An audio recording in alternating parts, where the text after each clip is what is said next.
Violencias en conmemoración al Día Internacional de la Eliminación de la Violencia contra la Mujer. El día de hoy nos acompaña la maestra Geraldine Sánchez Morales, titular de la Unidad para la Igualdad de Género de la Comisión Estatal de Derechos Humanos en Veracruz, con el tema Violencia de Género y su erradicación. A nombre del Colegio de Mediación del Estado de Veracruz, agradecemos a la presidenta de la Comisión Estatal de Derechos Humanos, la doctora Namiko Matsumoto Benítez, por su colaboración con acciones de sensibilización para erradicar la violencia de género, y particularmente a la maestra Geraldine Sánchez Morales, a quien tengo el honor de presentarles. Ella es egresada de la Facultad de Derecho de la Universidad Veracruzana y de la Maestría en Derechos Humanos y Juicio de Amparo por la Universidad de Jalapa. Cuenta con estudios avanzados en Derechos Humanos por la American University Washington College of Law y con estudios en Igualdad de Género en Políticas Públicas, programas y proyectos por parte de la Organización de Estados Americanos, así como estudios de construcción y reproducción de los sistemas de género,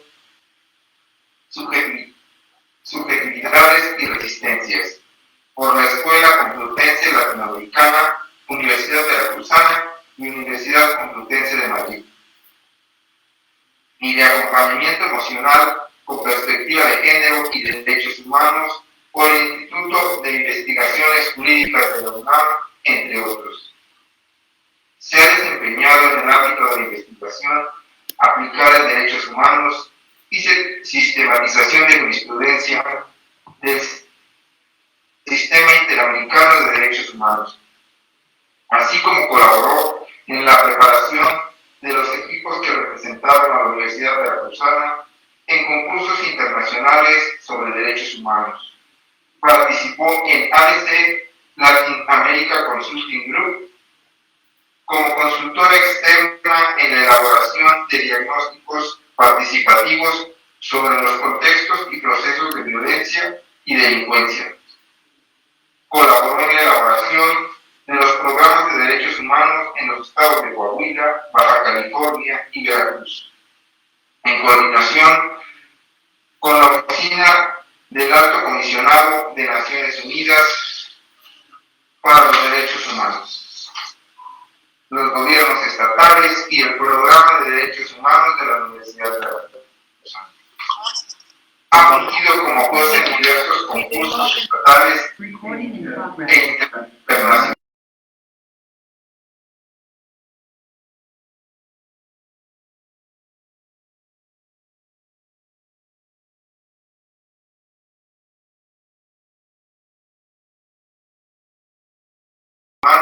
Por el gobierno de Veracruz. Anteriormente trabajó como proyectista del Departamento de Seguimiento y Análisis de la Comisión Estatal para la Atención de Periodistas en Veracruz. Fungió como encargada de la Unidad de Educación Cívica del OCLE Veracruz y analista adscrita a la Secretaría Ejecutiva de la Comisión Estatal de Derechos Humanos de Veracruz. Actualmente es titular de la Unidad para la Igualdad de Género de la Comisión Estatal de Derechos Humanos en Veracruz y se encuentra cursando la especialización en estudios sobre violencia por razones de género contra las mujeres en el Consejo Latinoamericano de Ciencias Sociales. Muchas gracias por acompañarnos. Es un verdadero placer poder contar con su presencia. El micrófono es todo suyo. Bueno, muchísimas gracias. Agradezco la invitación que tuvieran a hacerme el Colegio de Mediación del Estado de Veracruz.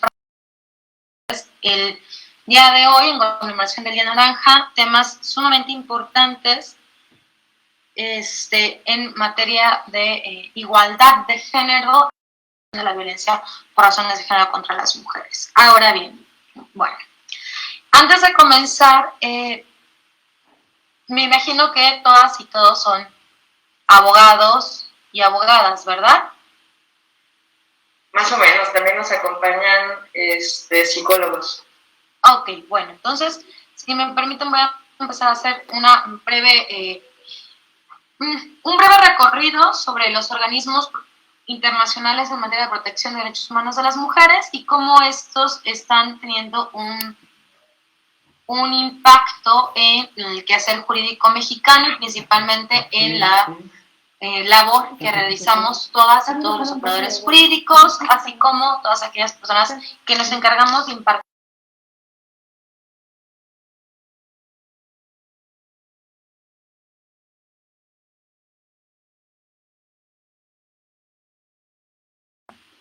de la Segunda Guerra Mundial.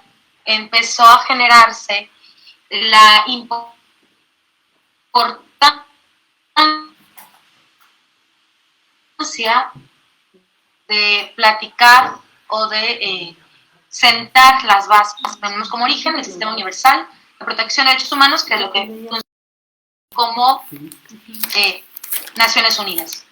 Y a la par también generarse el Sistema Regional de Protección de Derechos Humanos. Estos sistemas regionales son aquellos que se componen dentro de ciertos continentes. Por ejemplo, el Sistema Interamericano de Derechos Humanos y el Sistema Europeo y el Sistema Africano. Cada uno de esos sistemas tienen como objetivo vigilar el cumplimiento de los derechos humanos dentro de la región. ¿Por qué esto es importante para el tema que platicamos el día de hoy? Bueno, el primer instrumento vinculante que se firma en materia de derechos humanos de las mujeres es la Convención de la CEDAW, que es conocida como la Carta Magna de los Derechos Humanos de las Mujeres. Este tratado internacional, que dicho de paso está vinculante, aterriza la forma en la que los estados tienen que asumir los compromisos para garantizar el adelanto de los derechos humanos de las mujeres, realmente erradicar toda forma de discriminación. Esto es bien importante que no lo perdamos de vista, porque la discriminación, posteriormente el Comité de la CEDAW, en su Recomendación General número 19, que seguramente ustedes deben estar sumamente familiarizadas y familiarizados, aterriza la violencia por razones de género, que es un término que no se encontraba en el Tratado Internacional, pero que el Comité lo empieza a desarrollar a través de estos análisis de su propio mandato. Es una forma de discriminación. Y esto establece un parteaguas en el avance jurídico de los derechos humanos. ¿Por qué es esto? Bueno, si recordamos, los derechos humanos, por regla general, no son absolutos. Son derechos que permiten cierto grado de restricciones, excepto el tratamiento es diferenciado cuando estamos frente a las normas de jus cogens. Estas normas que tienen un carácter imperativo, que no permite ninguna acción en contrario,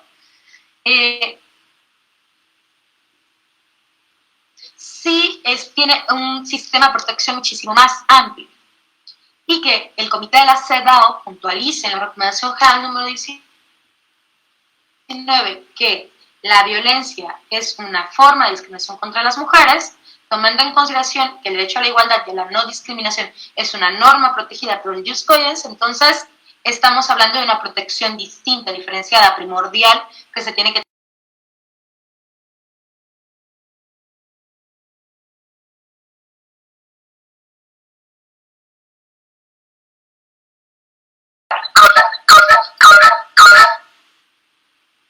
Ok, muchísimas gracias.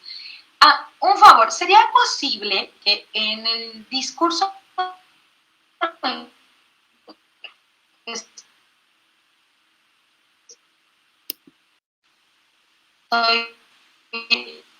ahorita, como la charla, la conferencia o la plática que podamos estar teniendo? Muchísimas gracias, Naridel y Perla, me parece que está por prender su cámara. Bueno, ahora,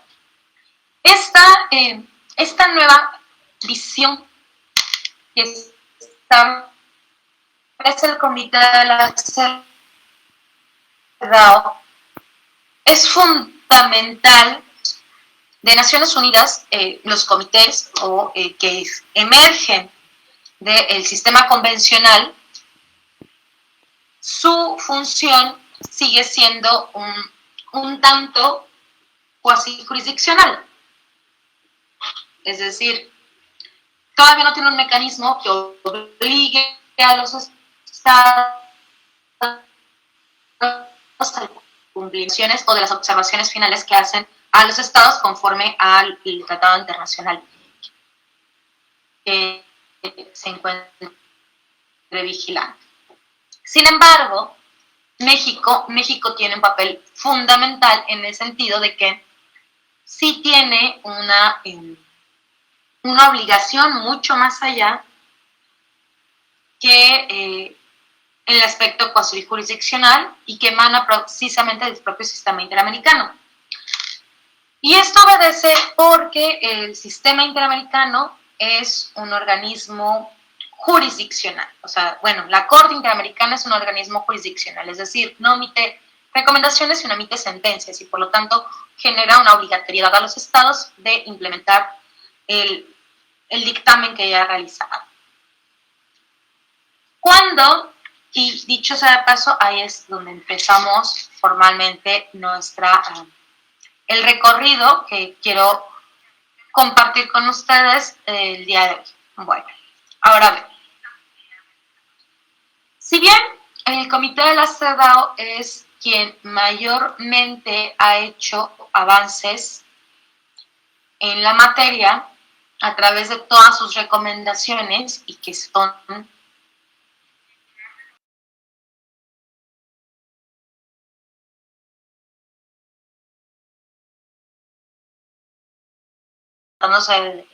la forma de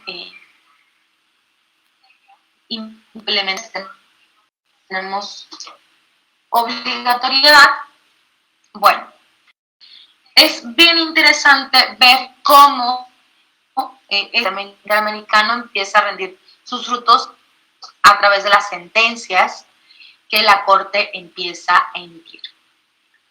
La Corte, el primer antecedente que tenemos sobre analizar las cuestiones con una perspectiva de género, que dicho sea de paso, a ver, cuando hablamos de perspectiva de género, no hablamos de cuestiones exclusivas de mujeres. Sí es importante que lo tengamos desde este punto. A ver, cuando hablamos de perspectiva de género, hablamos de una metodología que es aplicable por las condiciones históricas de desventaja que han sufrido las mujeres y grupo a los hombres y a este sistema patriarcal, machista en el cual se encuentran sumergidas las relaciones entre las personas. Ahora, la Corte empieza a hacer su primer análisis en la opinión consultiva 484, que habla sobre, nos menciona una propuesta de modificación a la Constitución Política de Costa Rica en la cual establece formas diferenciadas de tratamientos en una base objetiva ni razonable con respecto a aquellas personas que iban a contraer matrimonio con hombres y mujeres costarricenses. Es decir, la propia Constitución decía que para poderse naturalizar costarricenses a través de la vía de matrimonio, los hombres que se casaban con mujeres costarricenses no tenían que renunciar a su otra nacionalidad. Sí, pero sí las mujeres que se casaran con hombres costarricenses tenían que renunciar a la nacionalidad para poder obtener la nacionalidad costarricense. La Corte Interamericana hace un análisis muy interesante sobre este punto porque establece las dos diferencias del derecho a la igualdad y a la no discriminación que se encuentran en el propio Tratado Internacional, que es la Convención Americana. Es decir, hay uno muy específico, que es el artículo 24, que habla sobre igualdad ante la ley, y el artículo 1.1, donde en el artículo 1.1 también habla, pero del derecho a la no discriminación por características adscritas a la persona. Y también del derecho a la no discriminación por cuestiones de trato.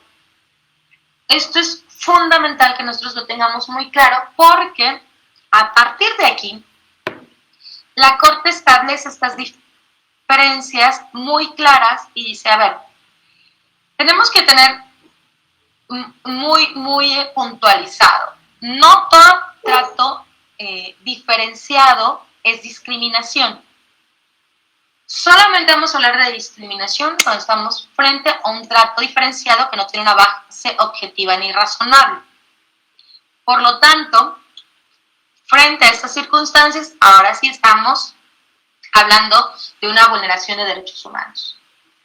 Pero cuando estamos frente a una distinción de la ley, que igual no tiene una base objetiva ni razonable y que hace alusión muy en particular a una condición sospechosa, en este caso el sexo, entonces estamos diciendo que no está cumpliendo con el objetivo que mandata el Tratado Internacional. Por lo tanto, establece que la diferencia que deseaba realizar Costa Rica en esta modificación a su Constitución, pues era discriminatoria en razón de que no establecía igualdad ante la ley entre hombres y mujeres que deseaban contraer matrimonio y posteriormente naturalizarse como costarricenses. Hasta aquí es este primer paso que realiza la Corte Interamericana. Estamos hablando del 84. Pero la primera sentencia con perspectiva de género, que sí tiene que ver con derechos, vulneración a los derechos humanos de las mujeres, principalmente el acceso a una vida libre de violencia, que es consagrado en la Convención de Belén do Pará, o la Convención Interamericana para prevenir, erradicar y sancionar la violencia contra las mujeres, como un derecho autónomo. Aparte, esto es algo que tenemos que tener también muy claro, es hasta el 2006. Es decir, si nos damos cuenta en la temporalidad, más de 20 años pasa para que la Corte establezca estos tratos diferenciados que pueden generar vulneraciones a los derechos humanos de las mujeres y que aparte la característica fundamental está condicionada a estas razones de género. Y esto es también bien interesante que no perdamos de vista porque a la larga esto empieza a ser un análisis mucho más profundo por parte del Sistema Universal de Derechos Humanos. Ahora, ¿por qué hablamos que es el caso penal Miguel Castro y Castro contra Perú un antecedente fundamental del primer caso con perspectiva de género de la Corte Interamericana? Y esto es un poquito más de historia interamericana. Previo al caso del penal Miguel Castro Castro, hay un caso que ustedes deben de conocer, que es muy interesante, que es el de Loaiza Tamayo, igual contra el Perú. Loaiza Tamayo era una maestra universitaria del Perú que por fuerzas públicas y que es torturada. Sufre tratos crueles, inhumanos y degradantes, y ella menciona en sus constantes declaraciones, incluso dentro de los hechos del caso de la propia Comisión Interamericana, que había sufrido un grado de violencia sexual. Además de que había en condiciones muy particulares, por ejemplo, el aseo dentro de su menstruación, que no se lo permitían. Cuando el caso llega ante la Corte Interamericana de Derechos Humanos, la Corte establece que una serie de violaciones de derechos humanos, pero no el acceso a una vida libre de violencia, que sí mandata el artículo 7 de la Convención de Belén do Pará, porque menciona que no tiene datos suficientes o elementos suficientes comprobatorios para poder determinar que en efecto Loaiza Tamayo violencia sexual. Sin embargo, este caso estaba siendo a la par del caso penal Miguel Castro Castro. Y aquí tenemos que en este caso, en el caso del penal Miguel Castro Castro, sí hubo un avance. O sea, esto que había dicho la Corte da un salto jurisprudencial y menciona que la violencia sexual que habían sufrido las mujeres que se encontraban en el penal, difícilmente íbamos a encontrar mayores pruebas que las testimoniales de las víctimas, porque es una violación de derechos humanos que se da en la opacidad. O sea, no hay más, difícilmente va a haber más testigos o testigas que las personas que están sufriendo el acto y aquellas que lo están ejerciendo. Por lo tanto, dice la Corte, es fundamental la declaración de la víctima. Esto, en lo cual empieza a ir abonando o desarrollando la Corte a lo largo de estos casi 15 años, es jurisprudencia reiterativa, es decir, lo reiteran en cada sentencia que tiene que ver con estos temas. Les voy a contar un poquito de los hechos del caso. Era un penal en el cual se encontraban hombres y mujeres, mayoritariamente personas que se vinculaban, o que el Estado vinculaba más bien, con estos movimientos terroristas, con Sendero Luminoso dentro del Perú. Implementan un operativo que es denominado Mudanza, en el cual buscaban trasladar a las mujeres a otro penal, pero dentro de este operativo denominado Mudanza empezaron una serie de el ejercicio de la fuerza pública de una manera violenta. Es decir, la parte de arriba se encontraban militares apuntando a las personas privadas de su libertad y a las mujeres las sometían a un grado de violencia sexual. Las tocaban, las obligaban a que les realizaran sexo oral a los integrantes de las fuerzas, tenían que ver cómo el cuerpo de sus compañeras estaba, las que habían fallecido estaban siendo llevadas desnudos, a varias las mantuvieron desnudas por muchísimas horas. Entonces, todos estos hechos la Corte los empieza a catalogar como violencia sexual.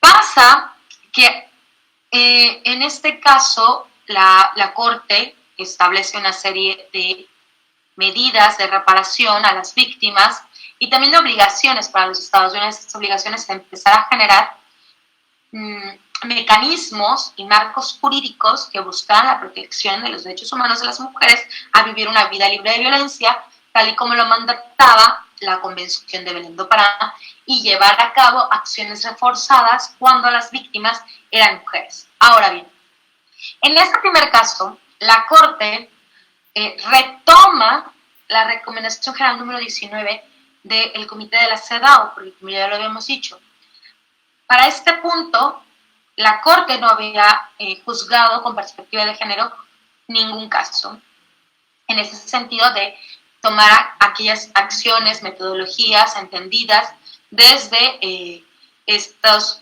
puntos que nos dicen que, bueno, las mujeres se encuentran inmersas en un sistema histórico, cultural, político, económico, en el cual históricamente han sufrido violaciones de derechos humanos, ¿no?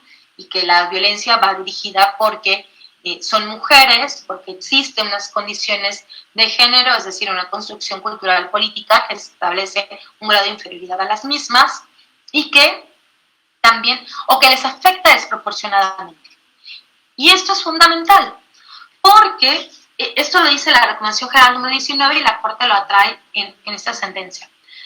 Porque históricamente, cuando pensamos o cuando hablamos de los derechos humanos de las mujeres, vinculamos las vulneraciones de sus derechos hacia su condición biológica o su condición de identidad de género. Sin embargo, esto es bien interesante porque el Comité de la CEDAW dice, alto ahí, o sea, no necesariamente tiene que ser que les afecte por ser mujeres, sino que también puede ser condiciones similares con otras mujeres, pero que a ella le está afectando desproporcionadamente en relación a sus pares. Y por lo tanto también estamos frente a una violencia por razones de género contra las mujeres, que es un concepto que desarrolla mucho más adelante el Comité de la CEDAW y que también la Corte empieza a tener como estos desarrollos en las sentencias que conoce. Bueno, esto es fundamental porque el siguiente caso que conoce la Corte Interamericana es uno de los casos más emblemáticos, al menos para el sistema jurídico mexicano, que es el caso Campo Algodonero. Y aquí vamos a empezar a quitar un poco de mitos alrededor del caso Campo Algodonero. A ver, el caso Campo Algodonero no versa sobre todas las víctimas de feminicidio y de desaparición en Ciudad Juárez. Solamente versa sobre 3 víctimas directas y sus respectivos familiares. Esto es fundamental que lo tengamos claro, porque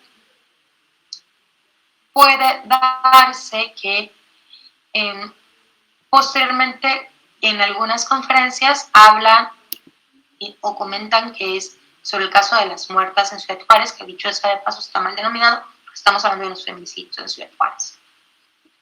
Y si bien es importante hacer esa puntualización, porque lo que hace la Corte Interamericana va mucho más allá, es mucho más interesante. La Corte empieza a analizar el contexto dentro de la sentencia.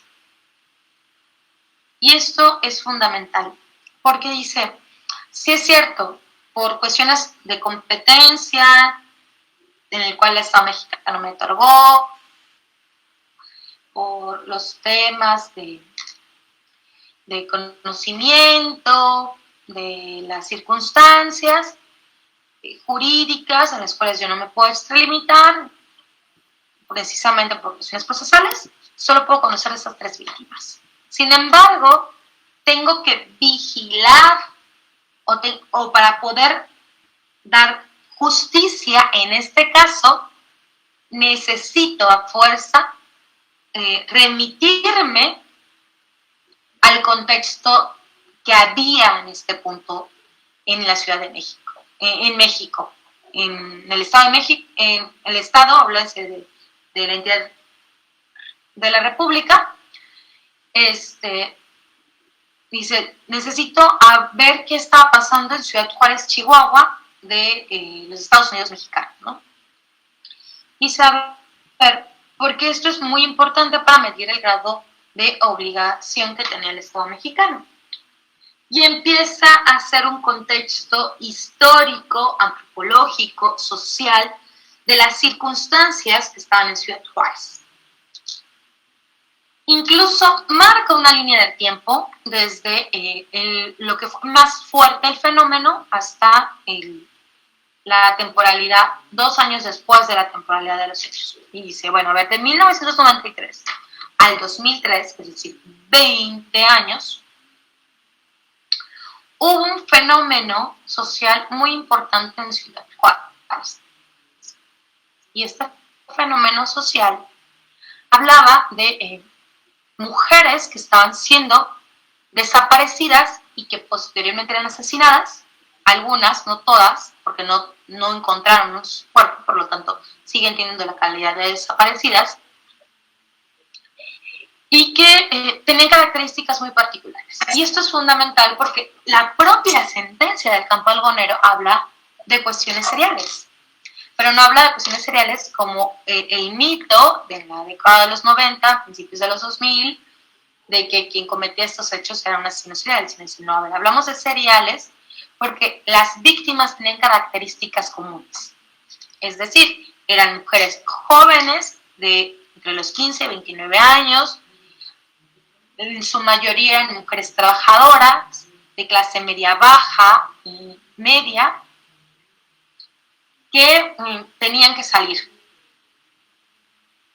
Y esto la Corte lo empalma con lo que estaba pasando en Ciudad Juárez. Dice, estas características de estas mujeres le sumamos lo que era el crimen organizado, la delincuencia organizada, el tráfico de personas, el tráfico de armas, el tráfico de drogas, la trata de personas en su modalidad de explotación sexual, y todo esto empieza a a entenderse de una forma distinta, porque dice, México sabía desde un inicio que estaban siendo desaparecidas mujeres jóvenes con ciertas características y por lo tanto su obligación era emprender medidas o acciones que frenaran la violencia a las que estaban siendo sujetas y por lo tanto era fundamental y primordial las obligaciones de los tratados internacionales que forman parte, de los cuales forma parte el Estado mexicano y más con las obligaciones reforzadas. Y por lo tanto, en este caso, la Corte desarrolla una teoría que es la teoría del riesgo previsible. Esta teoría del riesgo previsible se da para poder determinar la responsabilidad del Estado con respecto al artículo 4, que es el derecho a la vida. Porque el Estado mexicano, como regla general, recordemos, quien violenta derechos humanos pues son las y los servidores públicos. Sin embargo, el Estado puede ser responsable por violentar derechos humanos, por violaciones de derechos humanos cometidos por particulares, cuando estos particulares actúan con su tolerancia o presencia. Pero en este caso, la Corte le dijo a México, a ver, tú ya tenías elementos que te daban a entender que estaba habiendo una serie de violaciones de derechos humanos con respecto a las mujeres en Ciudad Juárez. Y por lo tanto, tu obligación era emprender mecanismos que frenaran esta violencia. Y al no emprender los mecanismos que frenaran esta violencia, eres responsable por violaciones al derecho a la vida, que era el derecho que el propio Estado mexicano no quería reconocer. Hizo un reconocimiento parcial de muchos otros derechos, pero no de este, porque no asumía una responsabilidad dentro de este caso. La Corte también, aquí la Corte analiza, dentro del estudio del derecho a la vida, que la privación de la vida de estas mujeres tenía una carga de género. Y tenía una carga de género, también lo aterriza por los peritajes que realizaron en cuestiones sociales y antropológicas en la propia audiencia ante la Corte Interamericana, y decía la Corte que mucho de la violencia que se estaba suscitando en Ciudad Juárez tenía que ver con el rompimiento de los roles tradicionales, bueno, los estereotipos tradicionales de género, porque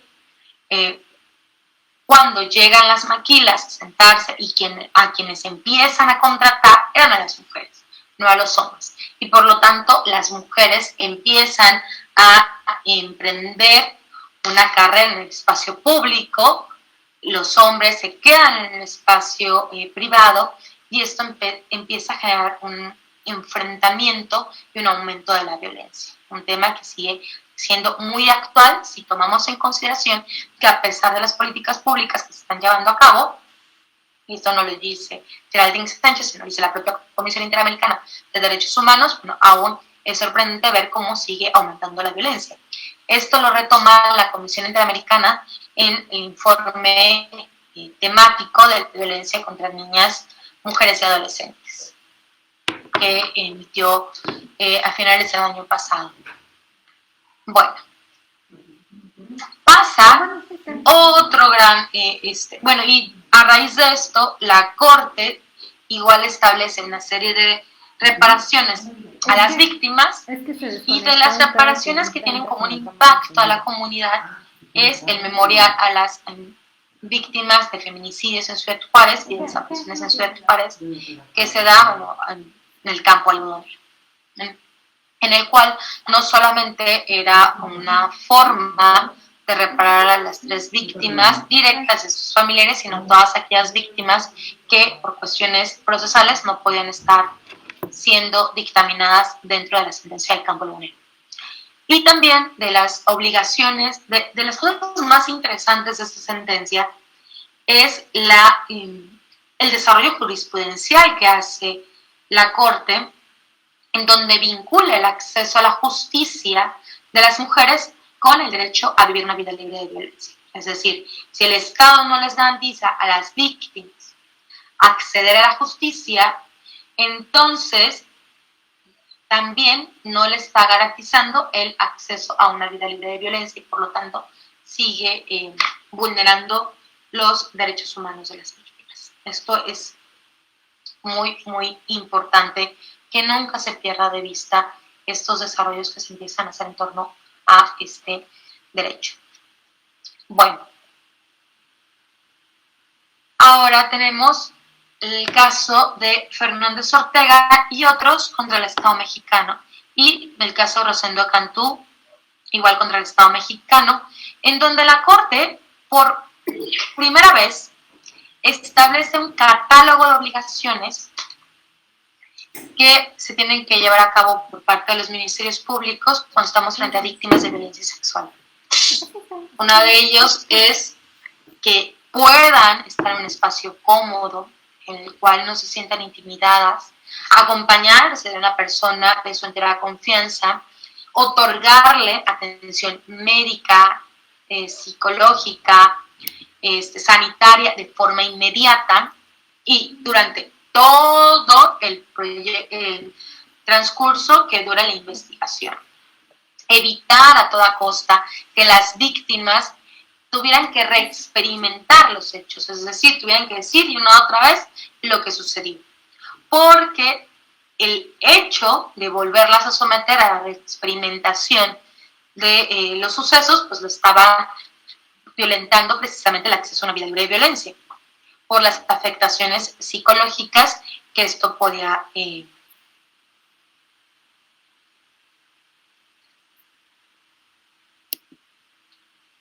tener en cuenta. Que la violencia sexual, en este caso fueron 2 violaciones sexuales, constituye una forma de tortura, porque estaban los 3 elementos que marcan el Tratado Internacional, ¿no? La intencionalidad, el propósito y una afectación grave o severa, donde los militares que cometen la violación sexual, tanto Inés Fernández Ortega como Valentina Rosendo Cantú, indígenas, la Sierra de Mepa en Guerrero, era con el fin de castigarlas por no obtener la información que ellos estaban deseando. Y esto también es muy interesante porque históricamente se vincula el tema de la tortura con un fin o con un propósito, y por lo general siempre ese propósito las personas piensan que es obtener una confesión, obtener información. Sin embargo, la Corte en estos 2 casos desarrolla mucho más, dice que el fin o el propósito de cometer estos actos no necesariamente va encaminado a obtener una información, sino también a obtener una satisfacción de castigo hacia las víctimas. Y que esto por sí mismo también puede configurar la tortura. La Corte, en estos 2 casos, puntualiza las acciones reforzadas que tenemos que tomar en cuenta cuando estamos frente a mujeres cuyas realidades son atravesadas por otras circunstancias que las pueden situar en una condición de vulnerabilidad, como en el caso de Inés Fernández y de Rosendo Cantú, eran mujeres indígenas que no hablaban español, y que Valentina Rosendo Cantú era una niña, era una adolescente de 17 años, entonces se sumaba el reforzamiento por su condición indígena, por su condición de mujer y por su condición de niña. Y en estos casos los estados tienen obligaciones muy particulares que tienen que emprender para poder abarcar todas estas situaciones de vulnerabilidad a las cuales ya se enfrentan. La Corte, esto es tan interesante porque la Corte hace un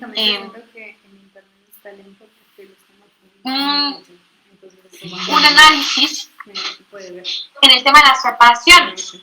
Y aquí me gustaría desprender los 2 casos de Inés Fernández Ortega y de Valentina Rosendo Cantú, porque a Valentina, cuando ella interpone la denuncia ante el Ministerio Público, en ese tiempo Ministerio Público, en las fiscalías,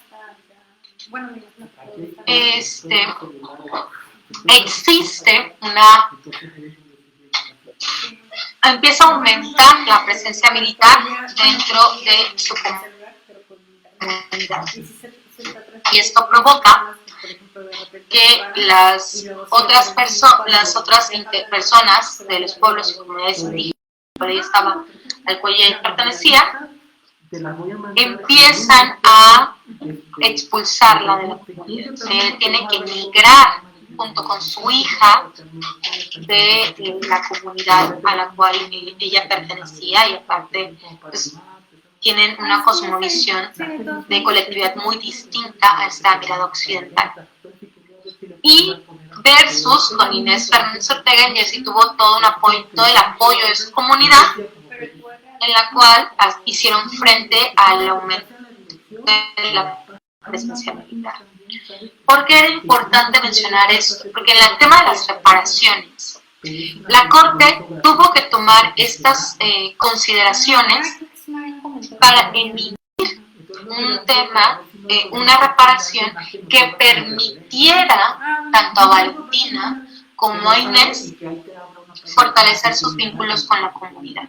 En el caso de Valentina, bueno, en ambos casos, la Corte estableció al Estado mexicano que tenía que implementar un espacio, un centro de salud con este enfoque intercultural, y que además tenía que llevar a cabo acciones que dentro de estos espacios pudieran las mujeres acceder a la educación. Al acceso a la salud, y pudieran tener acceso a cuestiones de salud reproductiva. Esto porque, recordamos, la violencia que habían sufrido ambas estaba íntimamente vinculada a las cuestiones sexuales.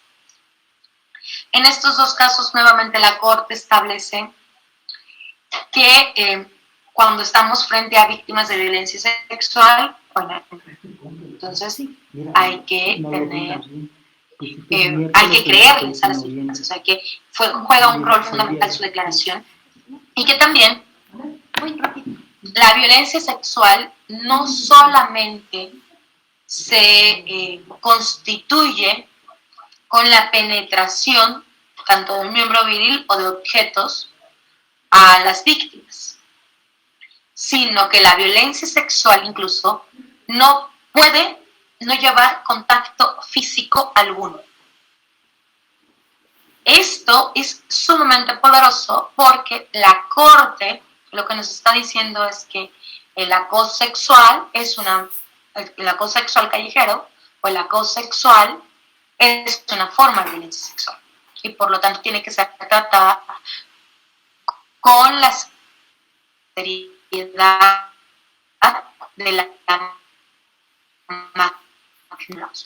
Entonces empezamos a ver cómo tardó 20 años la Corte en desarrollar este tipo de jurisprudencia para reconocer los alcances del propio tratado internacional. El otro caso paradigmático y muy relevante es el de la esterilización forzada, que es el caso IBE versus Bolivia. Y este caso, aquí podríamos puntualizar, la Corte hace avances, pero también no los avances absolutamente deseados por tal vez los representantes de las víctimas.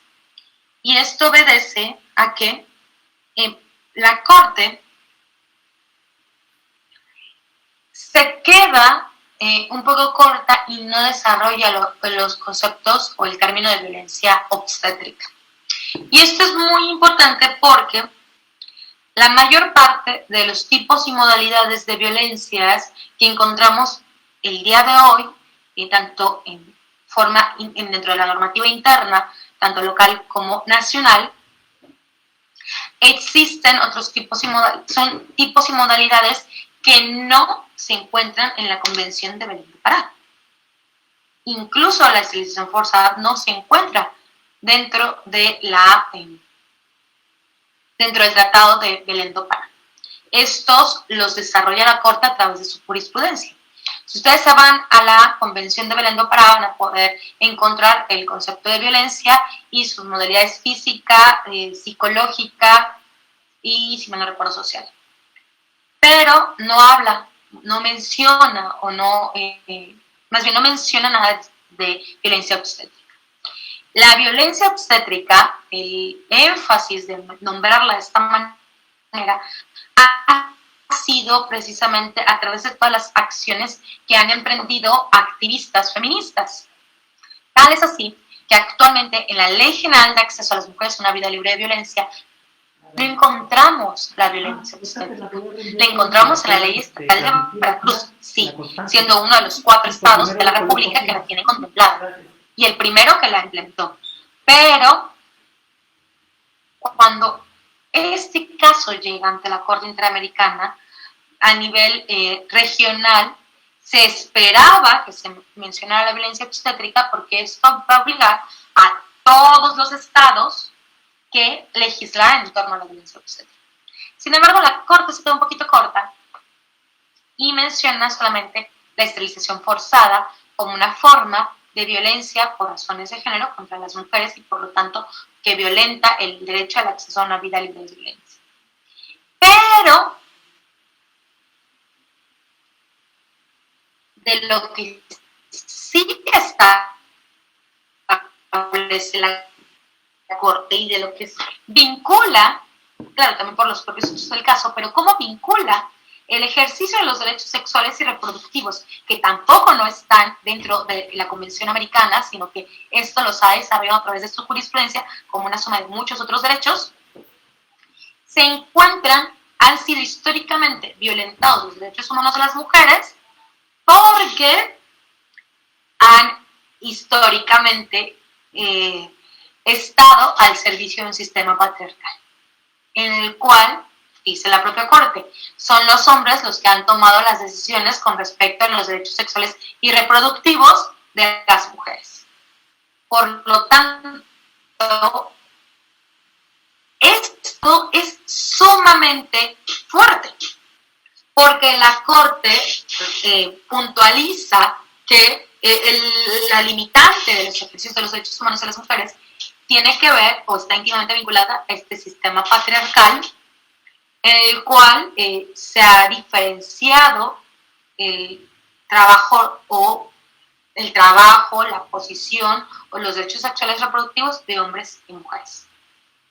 Entonces, esto lo que hace la Corte, en este caso también, es puntualizar al menos los límites, este piso mínimo de derechos en los cuales los estados tienen que empezar a implementar acciones a miras de que las mujeres puedan acceder a sus derechos sexuales y reproductivos de una forma autónoma, sin intervención ni del Estado, ni mucho menos de una figura masculina. Las medidas reforzadas, este caso es un caso muy, muy triste. Y me gustaría sí contárselos porque es un caso muy duro. A ver, tanto que las víctimas están protegidas y solamente se tienen sus siglas, que es el caso BRP y BPC, que menciona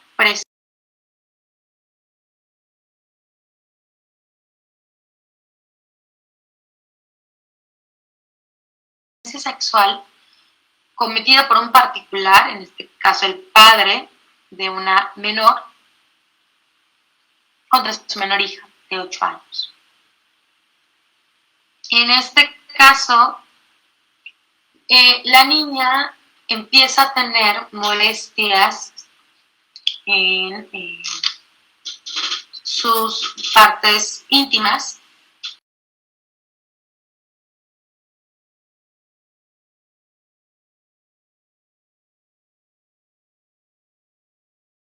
manifestado malestar de forma permanente.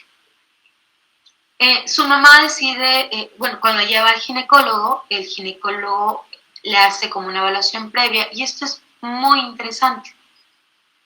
Para no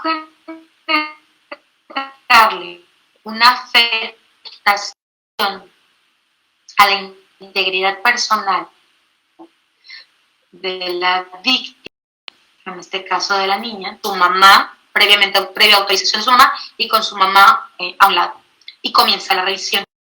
Y descubre que la niña tenía el virus del papiloma humano. Cuando la niña despierta, su mamá le pregunta de una forma muy amorosa y también y asesorada por otras personas del sector de salud mental, y le pregunta si alguien la había tocado, si ella recordaba que alguien le hubiese tocado o le hubiese hecho algo. La niña menciona que ella recuerda que había ido al parque con su papá le dio de tomar algo y ella le dio mucho sueño y se quedó dormida. Y cuando despierta, nota que su papá se está subiendo el cierre de su pantalla. Es todo lo que la niña recuerda. La mamá inmediatamente va, interpone la denuncia y en ese caso, si me lo recuerdo, una jueza que inicia el procedimiento, manda a hacer todos los peritajes y le manda una evaluación ginecológica, sin tomar en cuenta la evaluación ginecológica previa que ya tenía la mamá de la niña.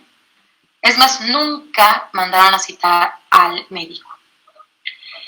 Y esto es algo bien importante porque la Corte establece cómo es que se tienen que llevar acciones reforzadas cuando estamos frente a una violencia sexual de niñas. Y que cuando hablamos de la reexperimentación es precisamente evitar que se estén realizando pruebas más allá de las necesarias. En este caso, cuando ella va a que la revisen ginecológicamente para la pericial, no dejan que esté su mamá, está otra persona del Estado, no le dan una contención emocional a la niña, no la preparan psicológicamente para lo que va a suceder y mucho menos la duermen. O sea, la niña está presente y escucha cada uno de los comentarios que estaban realizándose. Por lo tanto, la Corte Interamericana puntualiza cómo es que se tienen que llevar a cabo este tipo de revisiones y cómo este tipo de revisiones tienen que estar a miras no solamente de proteger a la niña por tratarse de ser una mujer, sino también por el principio del interés superior de la niñez. Esto, la Corte establece una sanción y establece acciones muy particulares que se tienen que llevar a cabo cuando están frente a este tipo de casos. Y lo que dice es que no basta con que el Estado proporcione un asesor jurídico a la madre, más bien a la niña y a la madre, sino que el asesor jurídico que tiene que estar presente en todo momento en los cuales se vean involucrados los derechos humanos de la niña, tiene que ser especialista en los derechos de niñas, niños y adolescentes. Precisamente porque ponen en el centro los derechos de la niña y no esta visión adultocentrista de cómo debe llevarse el proceso. Y los procesos tienen que estar adecuados a las circunstancias de la víctima de tal forma que permitan protegerla.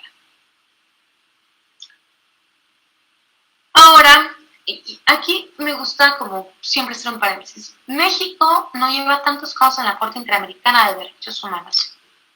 Si hacemos una rápida búsqueda, ustedes van a sacar en el buscador de la Corte Interamericana, les van a salir como 16 sentencias de la Corte. Sin embargo, no todas son sentencias de fondo, algunas son supervisión de sentencias, interpretación de las sentencias.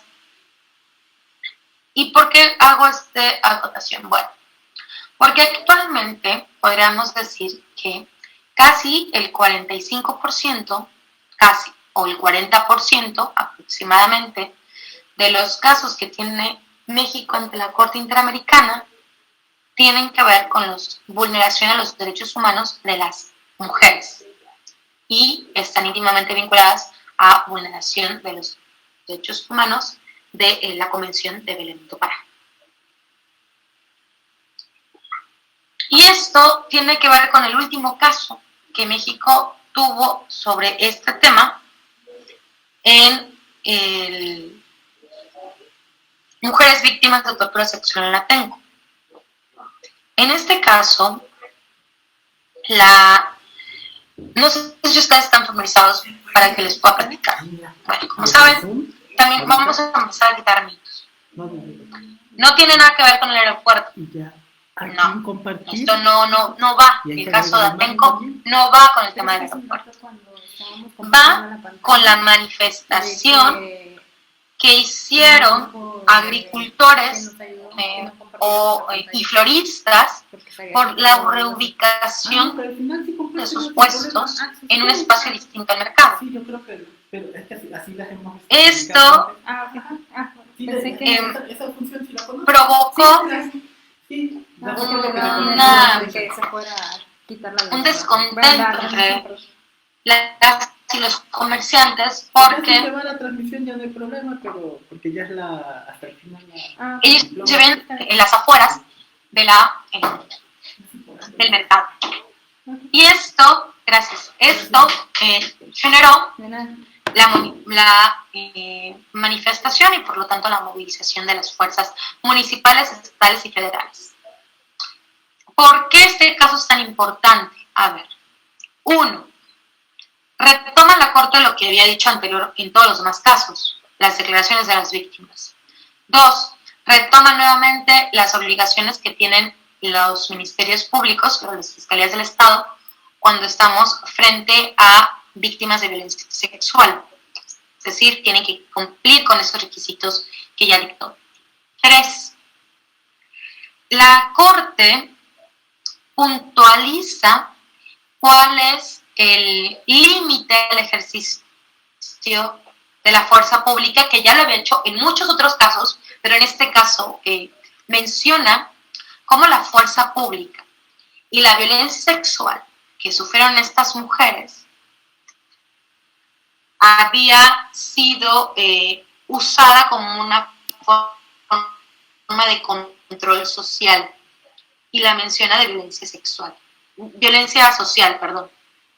Y para ello la Corte retoma un caso de la Corte Africana de Derechos Humanos para mencionar cómo el cuerpo de las mujeres estaba siendo usado como una arma para evitar la manifestación de sus compañeros. Es decir, se buscaba que los hombres, al ver que las mujeres estaban siendo objeto de una violencia sexual y violencia, pues replegaran y se retiraran. También la Corte menciona sobre la violencia médica, cómo es que las y los médicos de los centros penitenciarios, en este caso, no quisieron certificar las lesiones de las víctimas, incluso de aquella que había mencionado que había sido violada sexualmente por policías.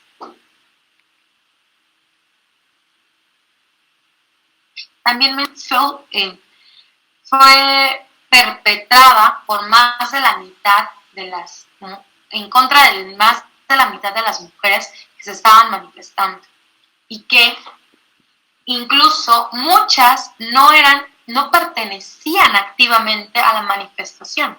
Otras habían ido a hacer análisis para la tesis, otra había acompañado a su papá para atender a los heridos, otras eran reporteras, pero al verlas inmersas en este ámbito público, tuvieron la reacción de la violencia sexual.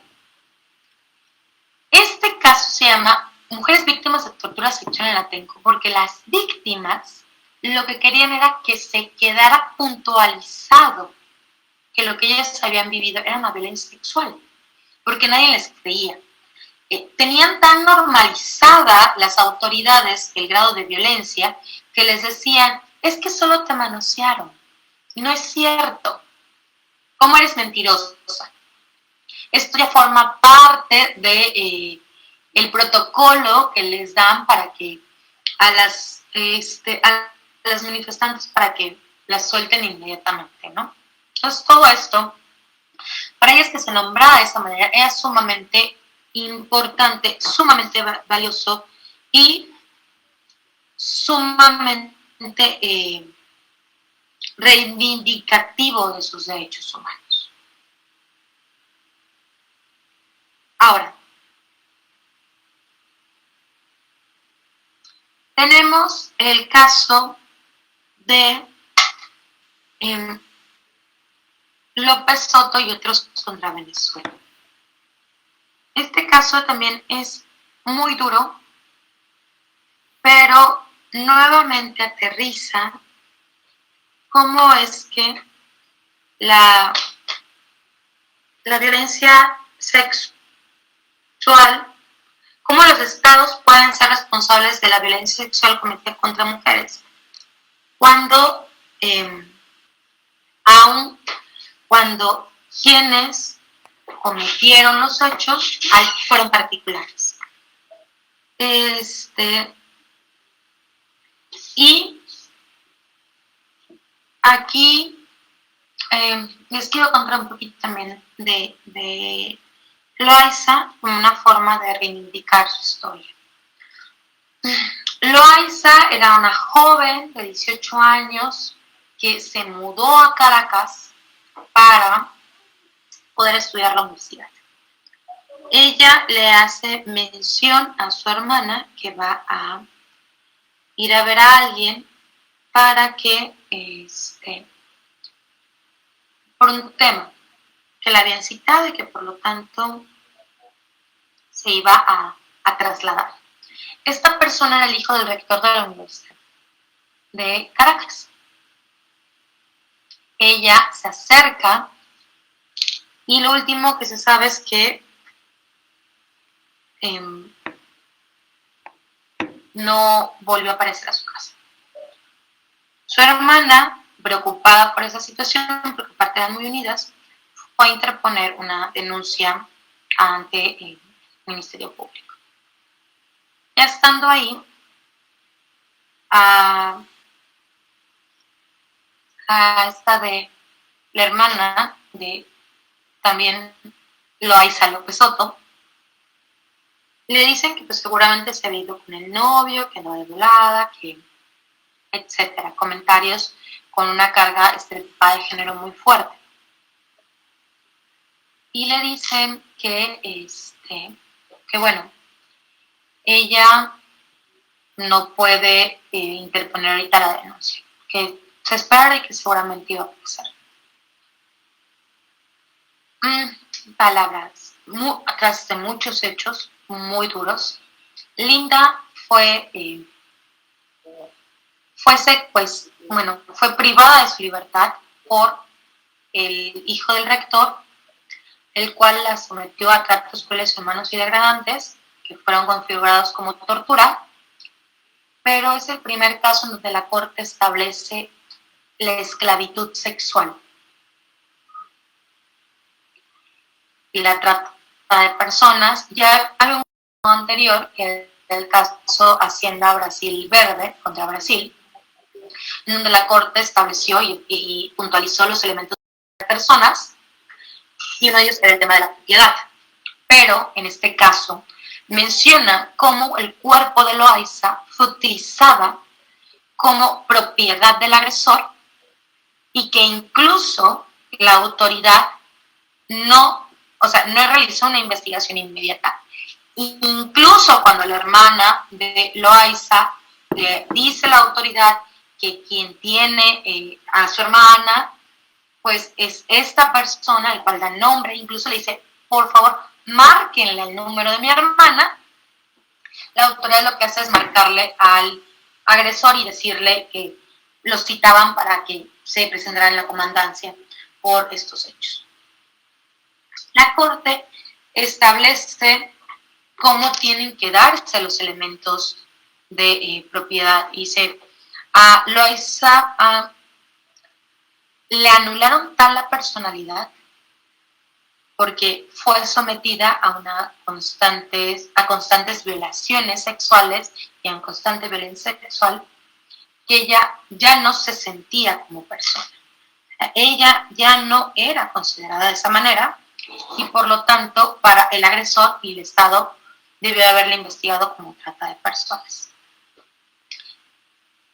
Tal fue el grado de la violencia que sufrió Loaiza, que tuvo que tener reconstrucciones vaginales, reconstrucciones del rostro, reconstrucciones de los labios, y que su familia tuvo que trasladarse incluso a otro lugar, primero para buscar a Loaiza y después para poder tenerse en este espacio de tranquilidad. Estos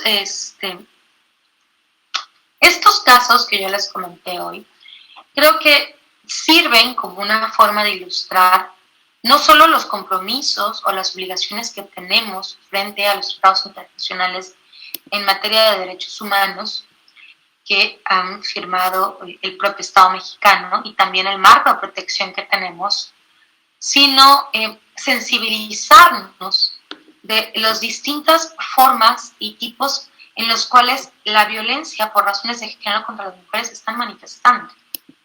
Y no solamente podemos darnos cuenta que la sufren mujeres grandes, como aquellas que integraban el grupo de mujeres víctimas de tortura sexual en Atenco, en donde las edades eran muy distintas, mujeres de más de 50 años, mujeres de 20, sino también cómo es que la violencia también está siendo replicada incluso hacia niñas.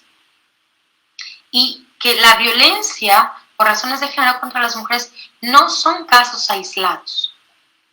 La Comisión Interamericana de Derechos Humanos, en el informe que yo les mencionaba previamente, este informe temático de violencias por razones de violencias cometidas en contra de niñas, adolescentes y mujeres, dice que difícilmente vamos a hacer frente a todas las problemáticas de la región, que ya sabemos cuáles son, que son muchísimas, si no hacemos frente a la violencia por razones de género contra las mujeres. Es fundamental tomar en cuenta el papel primordial que tenemos todas las personas para entender el fenómeno de la violencia que sufren las niñas, adolescentes y mujeres. Porque lamentablemente ninguna estamos exentas de sufrir.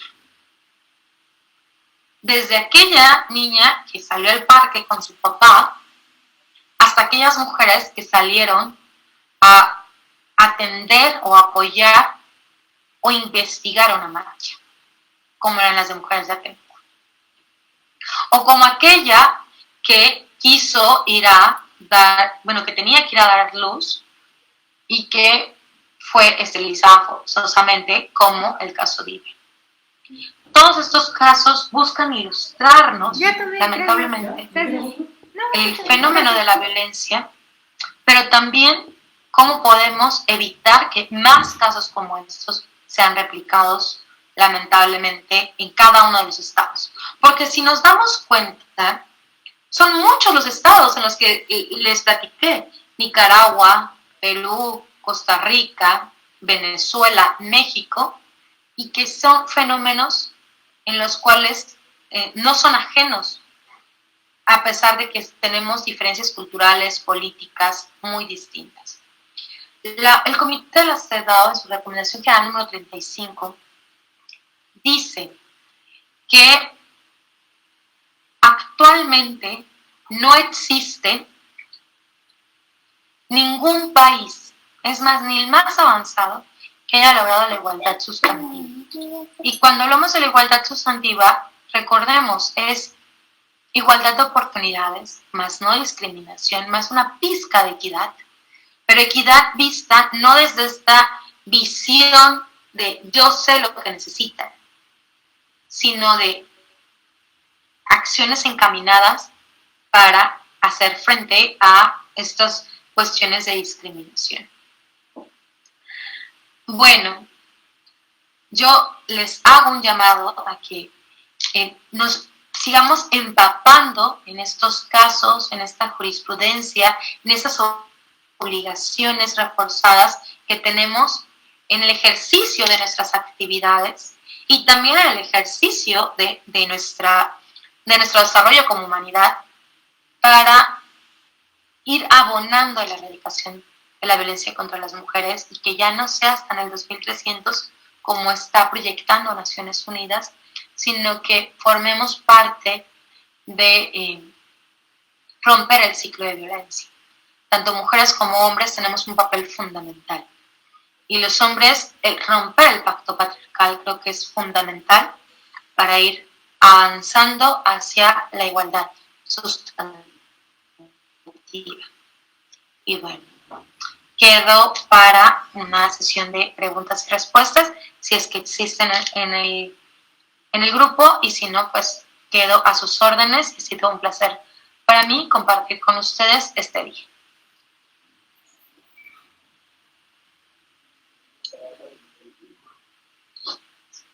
Muchas gracias, fue muy interesante, la verdad es que casos fuertísimos, que yo creo que a más de uno aquí nos conmovieron mucho. Yo particularmente tengo una pregunta y creo que estamos haciendo un buen trabajo todos los que estamos aquí en tratar de sensibilizarnos y tratar de continuar buscando de qué manera ir mejorando, pero usted con su experiencia, ¿qué nos podría aconsejar para que desde nuestra trinchera podamos ser un factor de cambio y podamos erradicar esta violencia de género?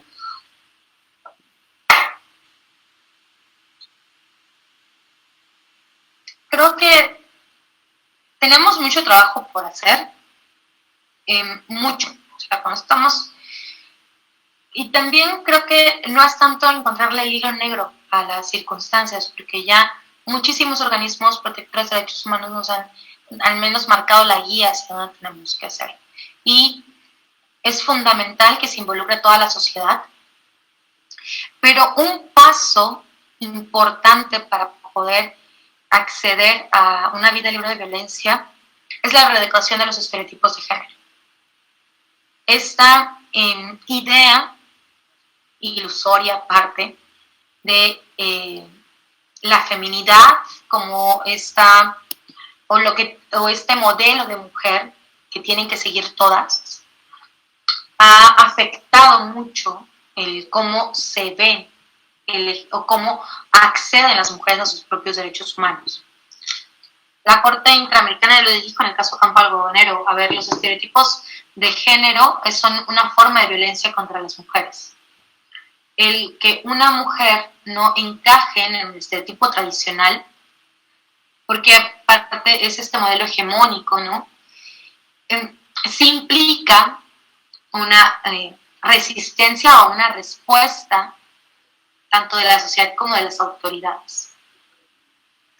El hablar de igualdad de género y de perspectiva de género desde la educación primaria es fundamental para poder ir avanzando en la erradicación de estas violencias. Hay un documental muy importante que les recomiendo, se llama La Escuela del Silencio de Naciones Unidas. Es un documental que hace UNICEF Perú y que es tan ilustrativo como las prácticas discriminatorias que nos encontramos en la sociedad se replican en la escuela. O sea, imaginemos, recordemos, la escuela es, podemos hablar como un microcosmo, ¿no?, de lo que es la sociedad, este espacio. Y el espacio público son las canchas. ¿Y quién tiene el espacio público en la hora del recreo? ¿Quiénes son? ¿Qué figuras? ¿No? ¿Y dónde se encuentran las niñas en este momento, en el recreo? Pues siempre a los márgenes de las canchas, que es como la representatividad del espacio privado. Y esto creo que si lo llevamos a estos análisis, que la parte lo hace UNICEF Perú en este documental, nos habla también de la educación, cómo la educación juega un rol fundamental para seguir fortaleciendo los estereotipos o las violencias, o cómo para romper los mismos. Y las crianzas amorosas, GIS, junto con los ombudsman interamericanos, ombudsperson interamericanos, generaron un programa de capacitación muy interesante y siempre establecen como estas vigas en las cuales se sustenta el patriarcado, ¿no? Una de ellas es el derecho, cómo el propio sistema jurídico ha funcionado de tal forma que ha excluido a las mujeres del acceso a una vida libre de violencia, a el acceso a sus derechos humanos, cómo es que los propios sistemas jurídicos no están como permeados de la perspectiva de género, cómo existe una resistencia para operadoras y operadores jurídicos implementar las metodologías de la perspectiva de género, que dicho sea de paso, a ver, no es voluntario, es obligatorio. Y es obligatorio porque emana de la propia Constitución y emana de la jurisprudencia de la Suprema Corte de Justicia de la Nación y emana de los propios tratados internacionales. Por lo tanto, el que yo quiera aplicar o no está a discusión, sino es obligatorio. Entonces yo creo que si empezamos a tomar o a mirar todo lo que ya ha estado atrás, toda esta serie de actos previos, todos estos mecanismos que ya también las propias mujeres organizadas nos han mencionado, que las activistas, las académicas, que hay que transformando y modificando, pues entonces yo creo que sería un paso que nos permita ir avanzando en materia de igualdad. No sé si con eso respondí su pregunta. Muchas gracias. No sé si hay alguna pregunta más. Sí, yo tengo.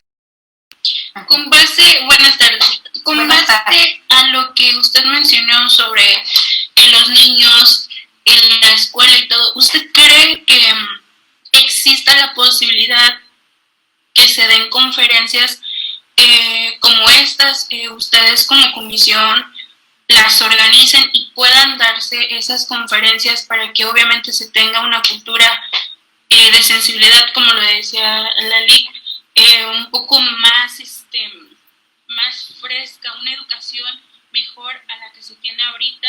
¿Y desde qué etapa usted cree que sea conveniente estas conferencias, si es que se pudieran lograr hacer? Ok, bueno, a ver, hay un tema bien delicado, porque las conferencias lo que pueden abonar tal vez es un tema de sensibilización. Lo que necesitamos realmente es un sistema de capacitación y también un sistema de sanción, porque, a ver, capacitación se ha capacitado muchísimo, desde antes de Campo Algodonero, el Estado mexicano hizo una fuerte capacitación a servidoras y servidores públicos y después fue reforzada por la propia sentencia en donde que se dieran capacitaciones en materia de perspectiva de género y derechos humanos, y que obedece precisamente este cumplimiento, tanta capacitación que hemos estado realizando. Sin embargo, seguimos con datos que nos están arrojando que pues, el acceso a la justicia sigue siendo muy limitado, ¿no? Y que mucho obedece también a las formas de la capacitación, a la forma en la que reciben la capacitación, y que tampoco no tenemos mecanismos de medición sobre si sí está impactando la capacitación. Porque capacitación ha habido muchísimo, demasiado. Eso sí, no solamente vaya por parte de la comisión, sino que en general, pero podemos irnos dando cuenta con las cifras, si contrarrestamos la capacitación con las cifras, entonces estamos diciendo algo que también está fallando, ¿no? Entonces yo creo que son muchos los mecanismos que se tienen que implementar. Un acceso a la justicia adecuada, idónea, efectiva para las víctimas, una sanción a las y los servidores públicos que no cumplan con sus obligaciones, el bajar estos conocimientos, porque también luego pasa que no se tiene esta claridad de lo que se está dando a nivel local, a nivel nacional, a nivel internacional, y esto empieza a generar muchísimas confusiones y luego se empiezan a llevar a cabo prácticas que ya están proscritas absolutamente por el derecho, como puede ser la conciliación cuando estamos frente a víctimas de violencia, ¿no?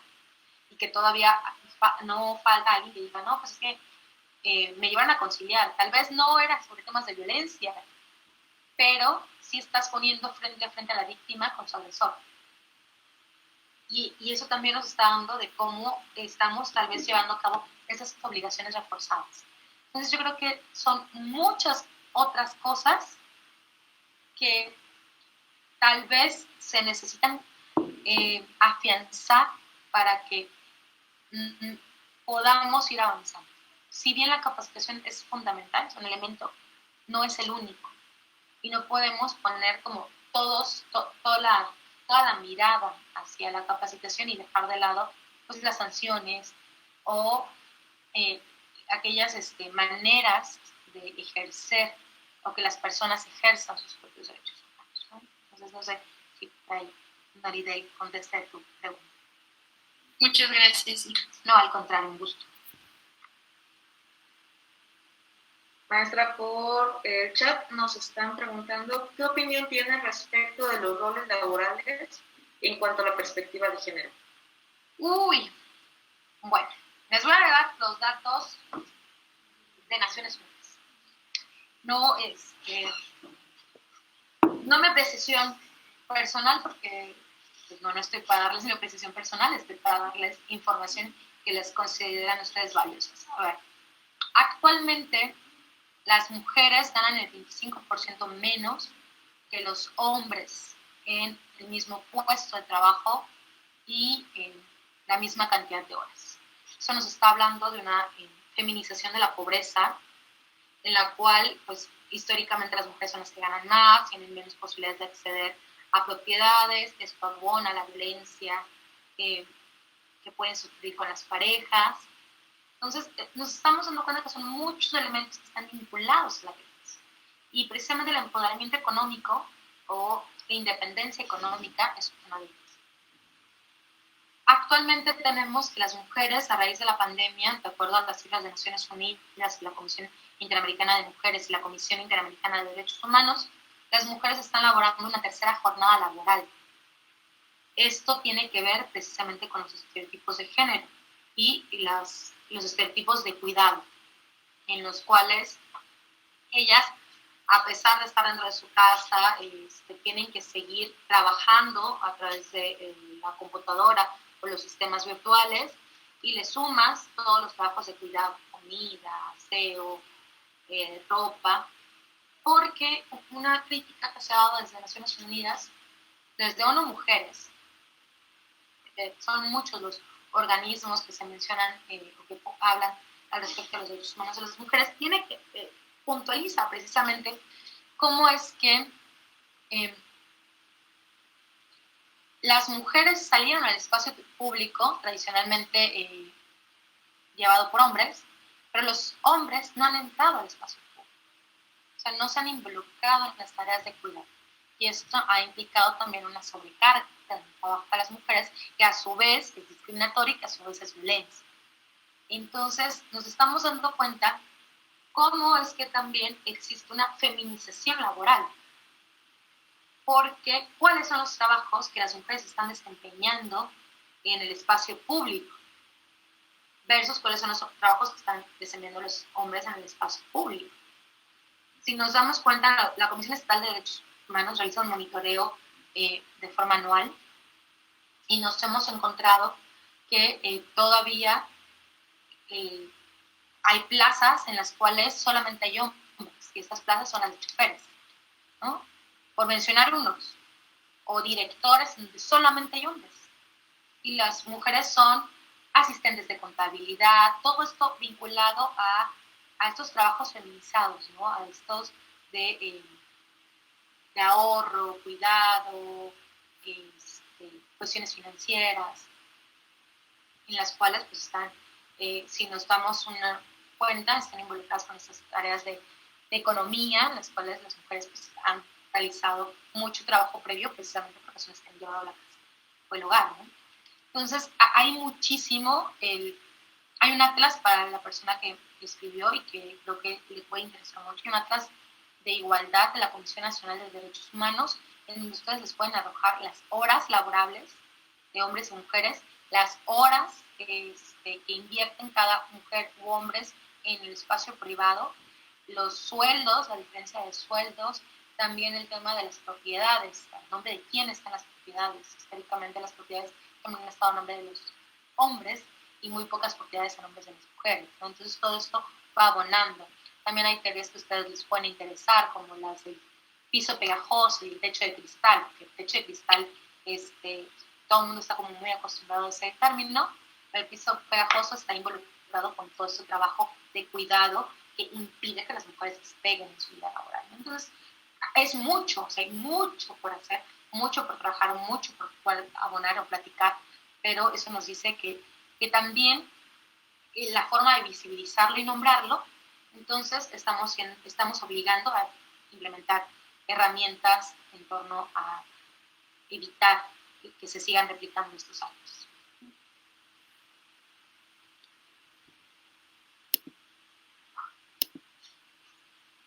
Maestra, aprovechando justamente el tema, nos llegó por aquí una pregunta en la que preguntan que si usted sabe de alguna asociación que se dedique a orientar a las mujeres en cuanto a contratos laborales para evitar cierto grado de violencia, y que cómo en ese caso podrían esas asociaciones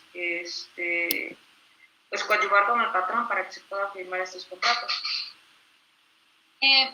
Miren, desconozco si revisan los contratos.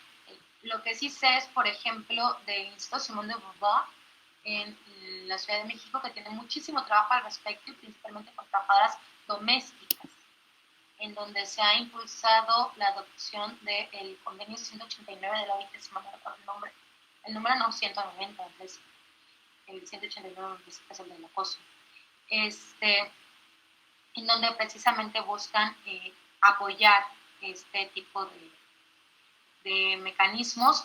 Ahorita también hay otra que es una asociación que apoya a empresas privadas para la revisión de los estándares de igualdad y que busca precisamente nivelar condiciones históricas de desventaja en las cuales han sido todas las mujeres trabajadoras. Ahorita no me acuerdo el nombre completo de la asociación, pero si ustedes buscan en internet, en Facebook, hay muchísimas asociaciones civiles que están pugnando precisamente por este tipo de visibilización en las diferencias diferencias de pago, diferencias de condiciones laborales con respecto a las mujeres y los hombres. Y bueno, yo creo que pues ya teníamos una hora, discúlpenme, pero tengo que irme justo a otro compromiso. Estos días son bastante movidos, entonces, estos y casi todos los días son muy movidos, pero agradezco la oportunidad de charlar con ustedes el día de hoy, y bueno, cualquier duda, pues estamos aquí en la Comisión Estatal de Derechos Humanos. No, al contrario, el placer fue todo nuestro. Y ay, perdón, es que llegó otra pregunta. ¿La puedo decir todavía o ya pasamos al cierre? La acabo de checar porque es bien interesante lo que están haciendo. A ver, recordemos ¿Cómo poder disimular la brecha de maltrato o violencia a la mujer? No sé cómo poderla disimular, lo que queremos es erradicarla, hay que prevenirla, erradicarla y sancionarla, y tener muy claro que no puede existir una brecha de maltrato.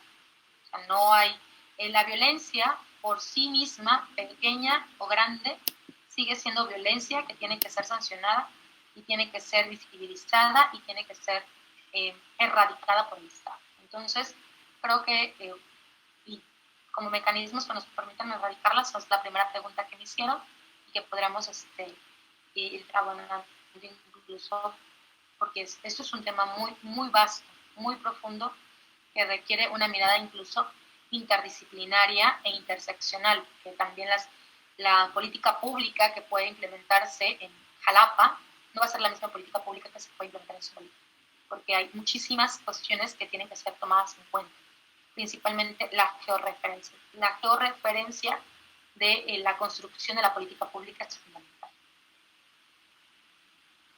Y bueno, ya con esta fue la última que contesto, porque que sí, el tiempo lo tengo un poquito encima. Claro que sí, maestra Geraldine, pues muchas gracias por tomarse el tiempo de compartir con nosotros los valiosos conocimientos para nuestra audiencia. Asimismo, queremos que haga extensivo nuestro agradecimiento a la presidenta de la comisión, a la doctora Namico Máximo Benítez, por su gran trabajo que ha hecho, y queremos darle un reconocimiento por su participación con nosotros. El Colegio de Mediación del Estado de Veracruz, ACE, con registro ante el Centro Estatal de Justicia Alternativa de Veracruz, por número 10, en colaboración con el Instituto Tecnológico Millennium, con número de registro como Centro de Trabajo 30 TBT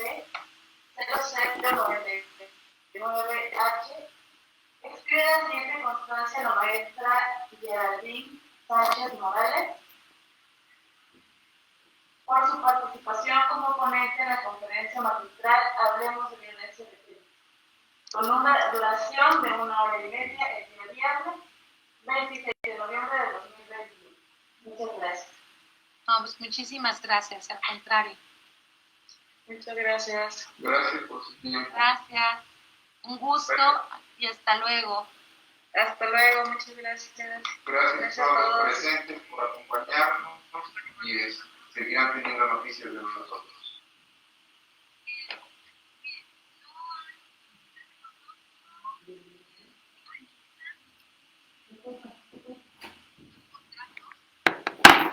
¿Ya quedó, verdad?